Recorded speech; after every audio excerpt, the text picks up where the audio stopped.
యాక్సిడెంట్లు, రోగాలు, నొప్పులు మాత్రమే కాదు, పాములు కూడా ప్రపంచవ్యాప్తంగా ప్రతి ఏడాది లక్షల మందిని బలి తీసుకుంటున్నాయి.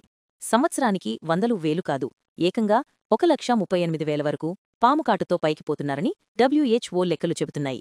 ఇందులో ఒక్క మన దేశంలోనే 64,000 వరకు ఉంటున్నారు. అయితే ఏ పాము ఎంత డేంజర్, ఏ స్నేక్ ఎంతమంది ప్రాణాలు తీసిందన్న లెక్కలు ఇలా ఉన్నాయి.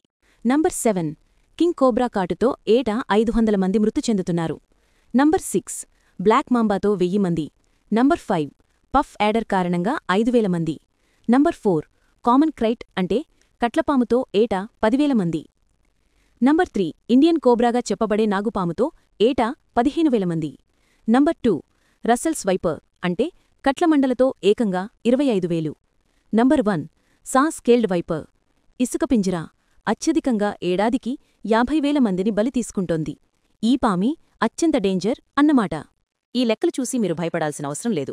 ఒకవేళ ప్రమాదవశాత్తు పాముకాటు వేసినా ఆలస్యం చేయకుండా ఆస్పత్రికి వెళ్లి తగిన చికిత్స తీసుకుంటే ప్రాణాలు కాపాడుకోవచ్చని నిపుణులు సూచిస్తున్నారు.